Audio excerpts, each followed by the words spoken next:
The mansion built on suffering. There is a house in the French Quarter of New Orleans that presents itself to the world as a thing of beauty. 3 stories of elegant architecture, wrought iron balconies, shuttered windows that face Royal Street with an air of refinement. The kind of building that tourists photograph during the day, admiring the craftsmanship, the way afternoon light plays across its facade. But beauty can hide horror, and at 1140 Royal Street, horror lived behind those walls for years before anyone understood what was happening inside. This is the documented history of the LaLaurie Mansion. Marie Delphine McCarty was born on March 19, 1787, into one of New Orleans' most prominent Creole families. Her father, Louis Barthélemy McCarty, was an influential figure in the city's social hierarchy. Her mother, Marie-Jeanne L'Érable, was a respected socialite. Delphine grew up in a world of privilege, wealth, and strict social codes that governed behavior, reputation, and status. She was educated, refined, beautiful, everything a woman of her class was supposed to be. She married 3 times. Her first husband died, her second husband died, and in 1825 she married Dr. Leonard Louis Nicolas LaLaurie, a physician who was nearly 20 years younger than she was. Court records showed the marriage was troubled from the start. Neighbors heard them arguing. In November 1832, Delphine petitioned for legal separation, claiming her husband treated her in a manner that made living together unsupportable. Her own children testified in support of this claim, but the separation did not last. Dr. LaLaurie was present at the mansion on April 10, 1834, the day everything changed. In 1831, Delphine purchased property at 1140 Royal Street.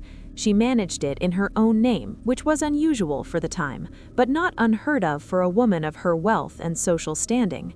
In 1832, she had a mansion built there, 2 stories initially, later expanded to 3. It was designed in the Empire style, with an interior courtyard, ornate ironwork, spacious parlors meant for entertaining. The house quickly gained a reputation as one of the grandest residences in the French Quarter. Delphine LaLaurie became known for hosting lavish parties.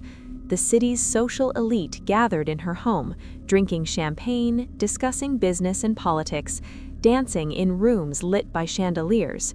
She was charming, gracious, impeccably mannered. Guests described her as the picture of Southern hospitality. But there were whispers. Neighbors noticed things. The enslaved people who worked in the LaLaurie household looked different from others, even by the brutal standards of the time. They appeared haggard, malnourished, afraid. In 1833, an incident occurred that should have ended everything.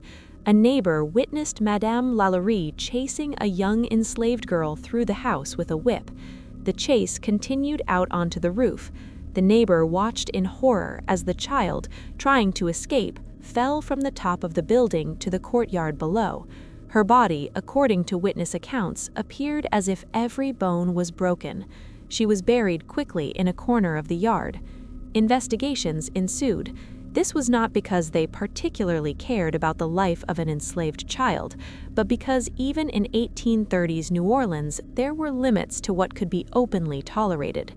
Delphine LaLaurie was found guilty of cruelty and forced to forfeit 9 enslaved people from her household.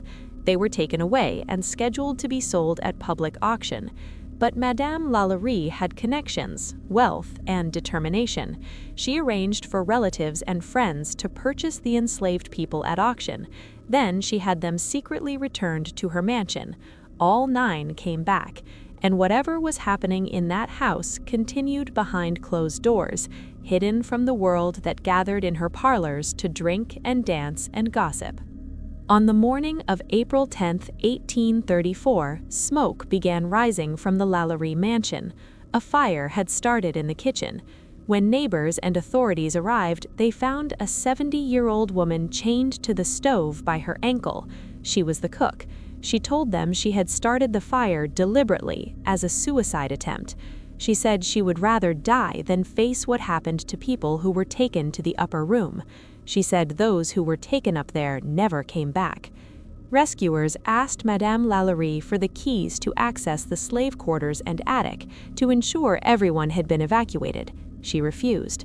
According to the New Orleans Bee newspaper published the next day, she refused in a gross and insulting manner. The crowd outside was growing larger, more agitated. Finally, someone broke down the doors.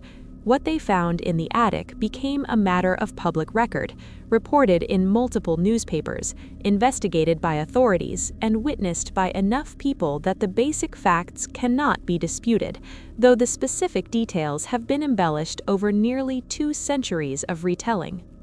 The New Orleans Bee reported on April 11, 1834, that 7 enslaved people were found, more or less horribly mutilated, suspended by the neck, with their limbs apparently torn from one extremity to the other.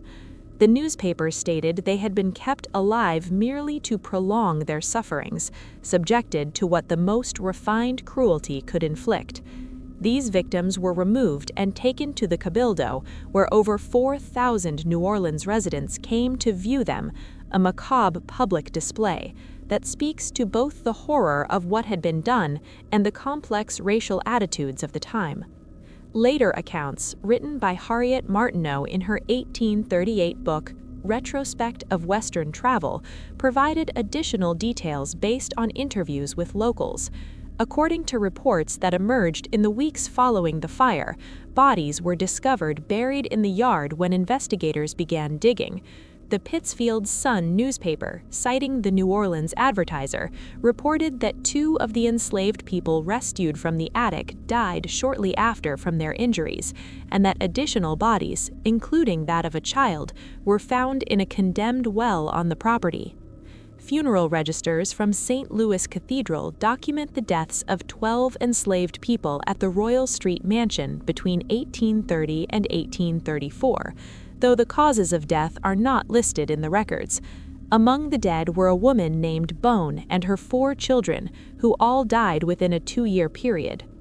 The news spread through New Orleans like the fire itself. A mob descended on the mansion. They ransacked the interior, destroying furniture, breaking windows, tearing apart rooms. The LaLauries fled. Delphine and her husband reportedly escaped to the waterfront, took a schooner to Mobile, Alabama, and from there made their way to Paris. She lived the rest of her life in France, dying on December 7, 1849. There is some evidence her body was returned to New Orleans and buried in St. Louis Cemetery, though this remains disputed. The original mansion was severely damaged by both the fire and the mob. In 1838, a new 3-story structure was built on the same site by Charles Caffin.